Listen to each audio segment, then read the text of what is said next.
आज हम सामाजिक ज्ञान विषय के अंतर्गत अर्थशास्त्र का अध्याय 18 मुद्रा एवं साख का भाग 9 आइए देखते हैं। बैंक का कार्य। बैंक का कार्य किस प्रकार होता है, आइए देखते हैं। बैंक का यह कर्तव्य होता है कि वह हमारे पैसों को क्या करते हैं, सुरक्षित रखते हैं और खातेदार को जब जरूरत होती है उन पैसों की, तब वह क्या करता है, बैंक से उस पैसे को निकाल सकता है, नगद या फिर चेक के माध्यम से।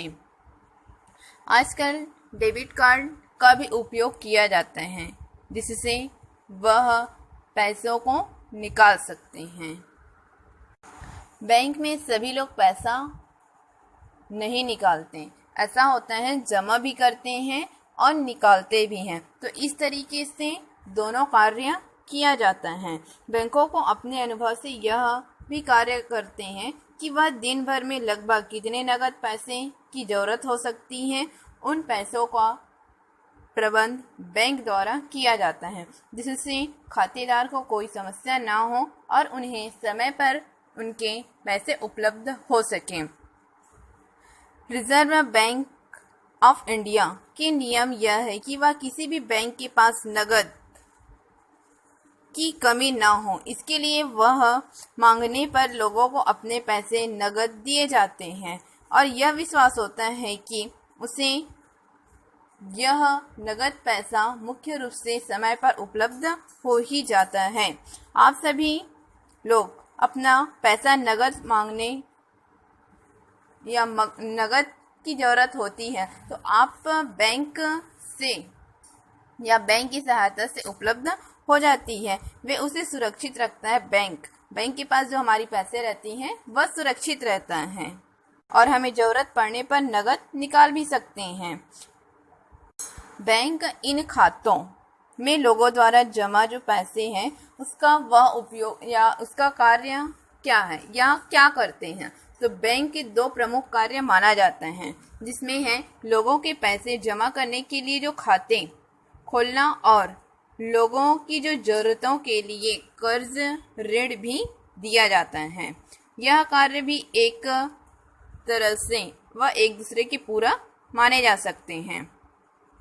जैसे आपने सुना ही होगा, दुकान लगाने के लिए या कारखाने लगाने के लिए, फैक्ट्री या मोटर खरीदने के लिए भी बैंक लोगों को लोन या कर्ज देती है और लोगों को कर्जा देने के लिए जब बैंक के पास धन नहीं या धन कहाँ से आता है, तो इसके लिए आपने सुना भी होगा कि बहुत से लोग जो अपने बचत के पैसे बैंक की बचत और मियादी खातों में जमा करते हैं, जिससे बैंक में जो जमा पैसों से बैंक दूसरे को उधार या लोन देती है, तो वह कर्जदारों से जो ब्याज मिलता है उसी में से वह पैसे जमा करने वालों को बैंक द्वारा ब्याज दिया जाता है।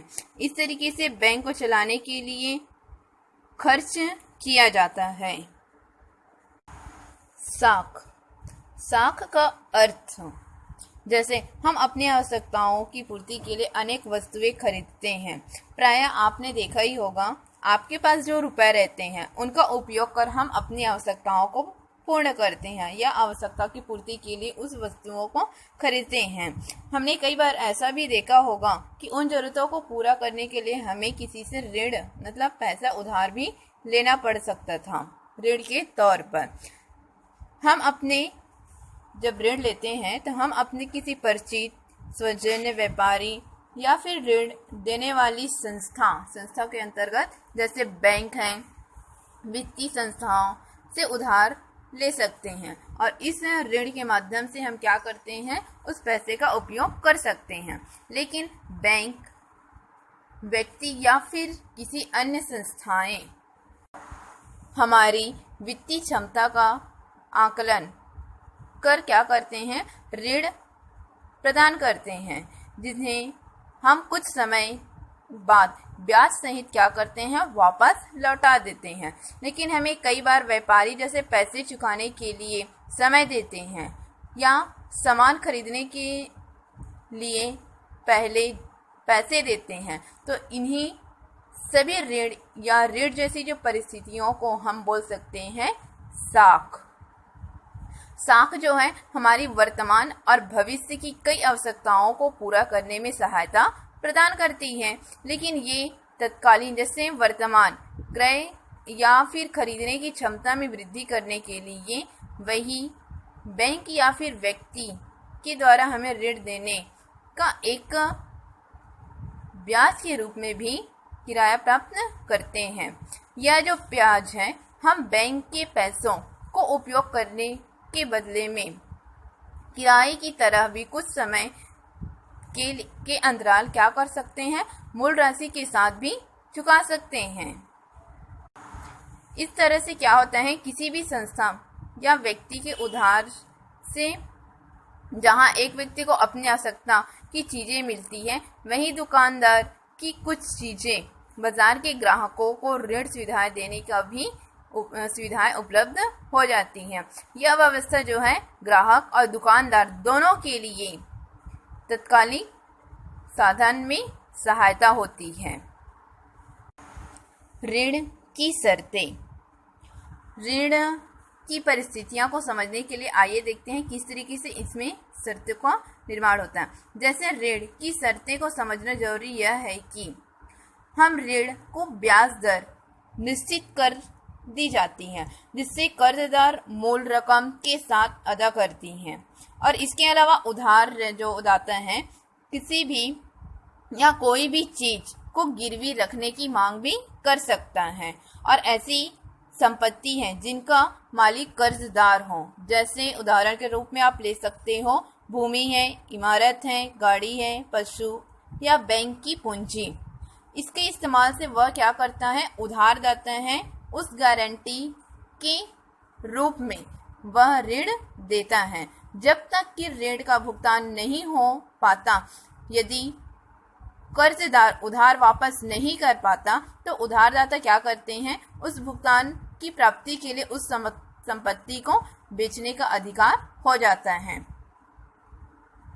जैसे संस्थागत के अंतर्गत साख में बैंक है, सोसाइटी इत्यादि में ऋण की शर्तें सरल, कम ब्याज और ग्राहकों के अनुकूल होती हैं, जैसा कि आपने पिछली कक्षाओं में भी पढ़ा होगा।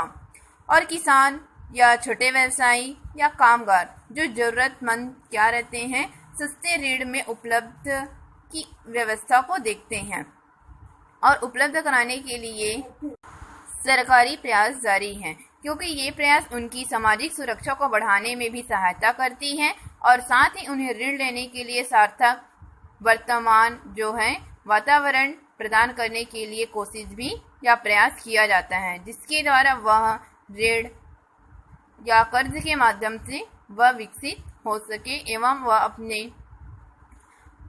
आवश्यकता की पूर्ति के लिए उन वस्तुओं को खरीद सकें। बैंक का कार्य। भारतीय रिजर्व बैंक की भूमिका। भारतीय रिजर्व बैंक के बारे में तो हमने पिछले वीडियो में भी पढ़ा था, और इस व्यवस्था को बनाए रखने के लिए इनमें महत्वपूर्ण माना जाता है, क्योंकि बैंक की व्यवस्था के कारण ही बैंक के खाते मुद्रा का स्वरूप लेती हैं और हम अपने ज़रूरत के अनुसार उन पैसों का उपयोग करते हैं, और हमें चेक के माध्यम से भी लेन देन कर सकते हैं। भारतीय रिजर्व बैंक यह व्यवस्था बनाए रखने के लिए भी बैंकों पर कई नियम लागू करवाती है। जैसे उदाहरण के रूप में आप देख सकते हो कि बैंकों को अपने सभी डिपॉजिट का 4% जो है भारतीय रिजर्व बैंक के पास नकद के रूप में रखना होता है, जबकि जरूरत पड़ने पर उनके पास नकद की कमी ना हो, लेकिन खातेदार को मांगने पर नकद दिया जा सके। इस प्रकार बैंकों को हर खातेदार के लिए क्या करते हैं, 1 लाख का डिपॉजिट बीमा करवाना होता है। यदि बैंक किसी परिस्थिति में नहीं चल पाए तो इनका उपयोग वह बीमा के माध्यम से कर सकता है। भारतीय रिजर्व बैंक को यह सुनिश्चित करना होता है कि बाजार में रुपए एवं पैसों की कमी ना हो। साथ ही साथ भारतीय रिजर्व बैंक बैंकों द्वारा दिए जाने वाले ऋण के लेन देन पर कई नियम लागू भी करती है। उदाहरण के माध्यम से देख सकते हैं, यदि कोई वाणिज्यिक बैंक अपने मुनाफे के लिए संपत्ति का क्रय विक्रय नहीं कर सकती और यदि उनके पास कोई संपत्ति गिरवी रखी गई और कर्जदार ऋण अदा नहीं कर पा रहा है, तो ऐसी स्थिति में क्या करते हैं, बैंक उस संपत्ति को बेचकर अपनी रकम वसूल सकते हैं। और कुछ क्षेत्रों में जैसे शेयर बाजार में बैंक सीमित पैसे ही लगा सकता है। भारतीय रिजर्व बैंक की सभी बैंकों पर निगरानी रखने का भी अधिकार है और वह यह सुनिश्चित भी करने लगा है कि बैंकों द्वारा दिए गए ऋण को सुरक्षित कर सकें और लोगों द्वारा वापस किए जाने पर उन्हें ऋण बहुत सीमित संख्या में मिल सकें। बैंकों द्वारा तो ऋण के लिए प्राथमिकता यह देनी चाहिए कि बैंकों का दबाव बनाया जाता है जिसमें वे इन क्षेत्रों के लिए ऋण दे सकें। जैसे वर्तमान में आप देखे होंगे रिजर्व बैंक द्वारा कृषि, शिक्षा, आवास, छोटे उद्योग, निर्यात आदि क्षेत्रों में 40% ऋण जो है देने का आदेश दिया गया है। इस प्रकार सरकार की भूमिका बैंकिंग व्यवस्था को बनाए रखने ताकि वह सुगम और सुरक्षित रहे। इसके साथ साथ वह विकास की दृष्टि से भी इस व्यवस्था से वंचित समूह के क्षेत्रों तक पहुंचाने की अहम भूमिका निभा रही है।